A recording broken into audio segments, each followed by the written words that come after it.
7 fronts against Iran and its proxies. The 8th front, the battle for truth. And Newsmax, you have let the truth circle the globe against the lies that have circled it before and continue to do so. There's only one way to beat the lies, and that's with the truth. Thank you for standing up with Israel. Thank you for standing up with the truth. Sarah will join us in a short moment, but I want to thank you for your kind words about her. She deserves every one of it and more. Every one of it and more. She is, I call this battle against Iran, I called it rising lion, because in the Bible there's a phrase that the people of Israel should rise like lions, will rise like lions. And our brave soldiers did just that. But we also have lionesses. We have lionesses in the field, and I have a lioness at home that guards not only our cubs, but fights for the people of Israel against enormous pressures, vilifications, lies. She's just so strong, and I treasure her support. I followed you when you said the other day that the problem in Gaza is that not starvation for the Palestinians, and certainly for Hamas. Hamas, you said, needs Ozempic. Well, it could be funny, but it isn't.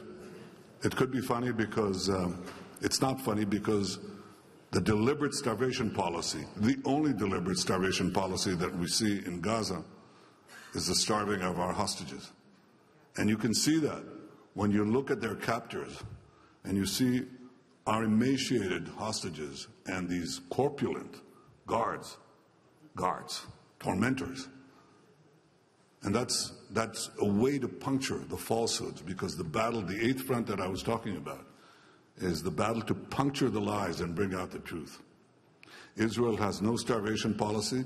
It had and has a policy to separate the civilians from combatants on 2 fronts. The first front is the actual battle zones. We have sent millions and millions of text messages, phone calls. This has never happened before in a war, that the army that is fighting terrorists in an urban environment calls on the civilians in enemy territory to leave, and the enemy shoots them if they try to leave. And then Israel is blamed for genocide. That's ridiculous.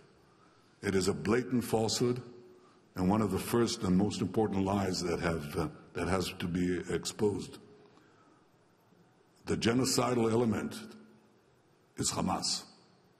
The genocidal element is the Iranian axis that openly calls for the annihilation and extermination of Israel and many Jews. And America. It calls for the death of America, that's true. But people don't understand that it begins with their attempt to destroy Israel, because we stand in their way. We're the only force in the Middle East that fights Iran. And until recently, we were the only force in the world that fought Iran. And I very much appreciate President Trump's bold decisions to send those B-2s to help Israel fight against this common enemy. So the first false accusation is genocide. The second false accusation is starvation. From the start, from the second day of the war, we said there has to be another separation between civilians and combatants, and that is that we supply humanitarian aid to the combatants. Even though we're in a very small and tight urban space, we'll do every effort to do so, and we did. If we had a starvation policy, now nearly 2 years after the beginning of the war, everybody in Gaza would be dead. But they're not, because that's not our policy. Our policy is the exact opposite. We sent in 2 million tons, 1.9 million tons of food and medical aid into Gaza, because that's how we conduct the war. Until recently, that is, when Hamas began to loot, rob, kill, take over humanitarian aid. We wanted to put in our own system, American companies who will distribute the aid directly to the Palestinian civilians. Again, Hamas came in, shot their way in, created riots, created every interdiction possible. And so we had a period of deprivation. Hamas caused the hunger problem. Hamas caused the shortage problem. And Israel is blamed, again falsely. We are now engaged in a humanitarian surge of offering safe, secure routes for distribution of food. We're doubling and perhaps quadrupling the number of distribution points that will be safeguarded, and we're doing airdrops, invite other countries to join us. That's what Israel is doing.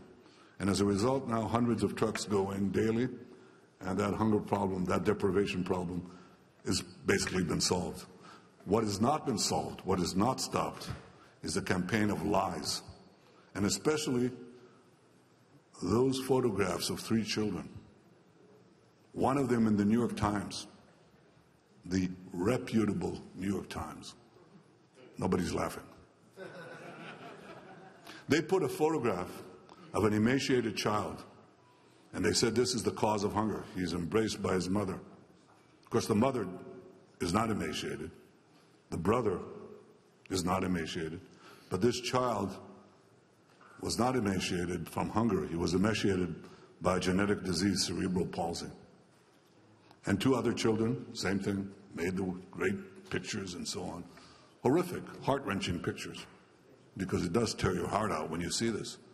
They were also suffering from genetic diseases, but 2 of the 3 were actually taken care of by Israel. We let out one of these children go to an Italian hospital, and thank God, he recovered there. The other is incurable. He was in our hospitals, but there's nothing you can do about it. So this is a complete reversal of lies, and I don't take it lightly. I think this battle for truth has tragic historical antecedents. My father was a great historian of the Jewish people and a great historian of the Jews in the Middle Ages. In the Middle Ages, every single massacre that the Jews suffered was preceded by a campaign of vilification and lies. We were accused of spreading disease, vermin, to the Gentiles. We were accused of poisoning the wells. We were accused of killing Christian children for their blood, to bake matzos, for Passover. These lies, horrific as they were, propelled anti-Semitism right into the 20th century, into the worst massacre of them all, the Holocaust. And the Nazis pretty much said the same thing about disease, about well poisoning, and so on. Well, that same phenomenon we see today. What the Jewish people were accused of in the Middle Ages and the subsequent centuries is what the Jewish state is now being accused of. There's only one difference. Then we had no defense. Now we have a country, now we have an army, and now we fight back against our tormentors.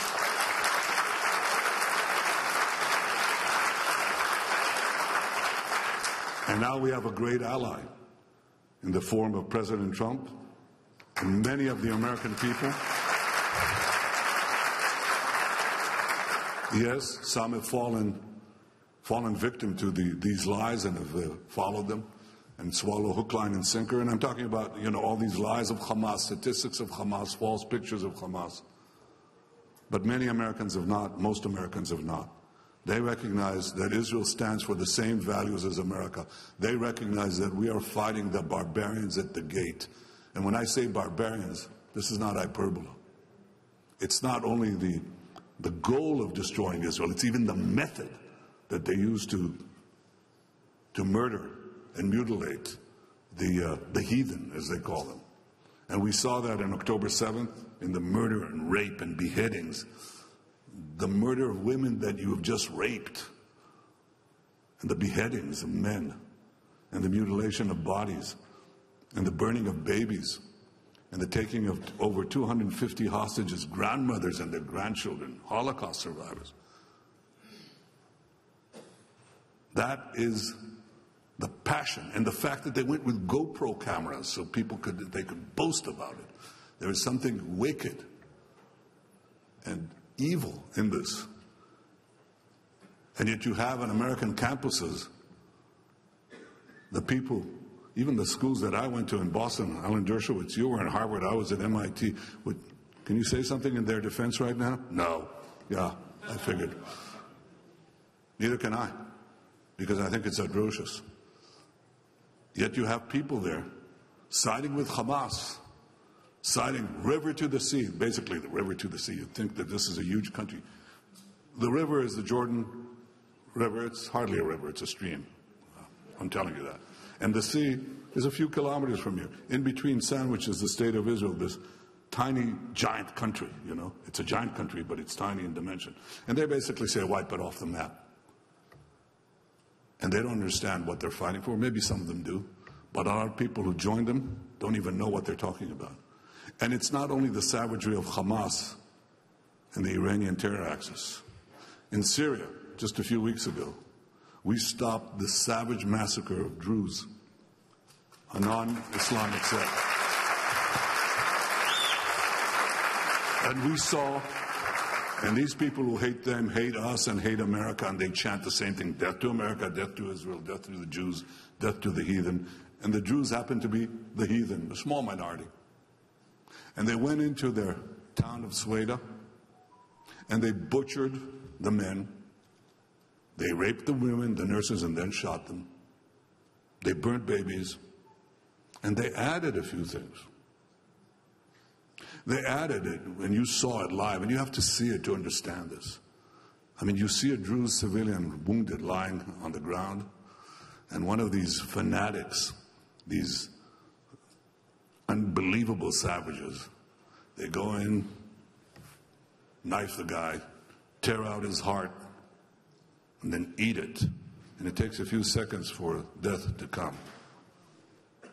So the victim has his heart eaten while it's still alive. This is savagery, this is barbarism, this is what Israel is fighting on behalf of Western civilization, on behalf of civilization. And this, the propagation of these lies, is exactly what we had in the Middle Ages. So now we have the capacity to physically defend the Jewish state. But we now have to muster all the forces that seek to defend our common civilization against this mutilation of the truth that threatens our common future. And that's why I salute Newsmax and others who stand together, stand up for the truth, are not cowed, can speak their mind, can show the facts, can stand up for our common humanity and for our common future. And if you're not ready in this day and age, especially in this day and age, to fight for freedom, you will lose it. If you do not fight for your civilization, you will lose it. We are prepared to fight, and I know America is prepared to stand with us, and I salute you for doing the same. Thank you. Thank you all.